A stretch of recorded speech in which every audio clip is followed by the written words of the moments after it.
Jonathan, my question for today is about fiber. Obviously, in the Smarter Science of Slim, Jennifer and I are getting tons of fiber through the vegetables and the fruits.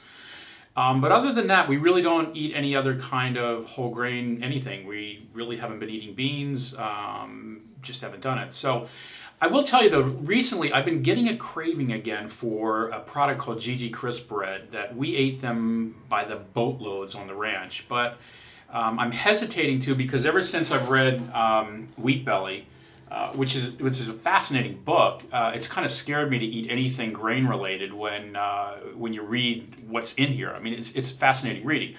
But these GG Crisp breads, they're like only 12 calories per slice. There's like 50% dietary fiber in them. And then there's these other things that are called GG fiber sprinkles. I sometimes put them in pancakes. I put them on fish. And I haven't eaten them I haven't eaten them in a long, long time.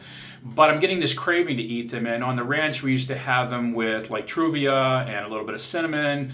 And it kind of satisfied this kind of, it was sometimes like a sweet urge, but it was like a texture, crunchy, crispy thing, because we don't really eat chips or things like that either. So I'm just really curious how you feel about wheat in general, and specifically, you know, if I start eating these again, I mean, you know, what do you think? Is this something that I should do, or is it something that I should stay away from? So, not knocking the product, just curious, because it happens to be something that I know a lot of people like, and I've liked it, and it seemed to help me a lot. So, very curious to see how you weigh in on this. Thanks a lot, Jonathan. Hey, Jay. So, no surprises here. I'm right there with Dr. Davis, the author of Wheat Belly, in saying that wheat is an absolute no-no. And in fact, I take it one step further, and Dr. Davis does in his book as well, which is just wheat is just one of a set of food, aka grains, which we would all be better served avoiding. This isn't meant to say that if we eat grain occasionally, we're going to die immediately. Obviously, that's not the case. That's not the case for just about anything in this world.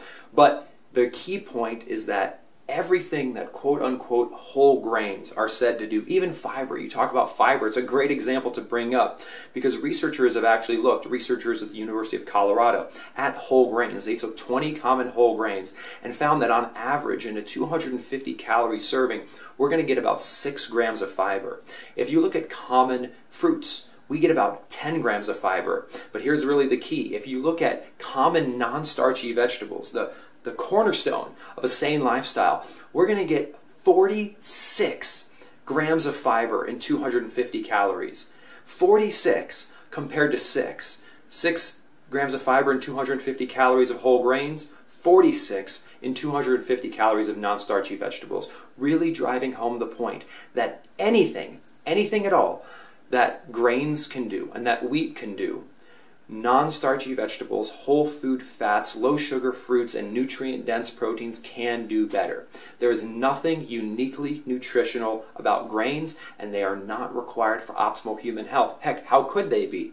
They were only introduced into our diet about 12,000 years ago, and humans were around a lot longer than 12,000 years. So, point being, grains, not going to kill us. Of course, they're insane. They don't need to be a part of our diet. To the extent that we can eat sane foods and not eat them, we'll be healthy. But the goal is not perfection.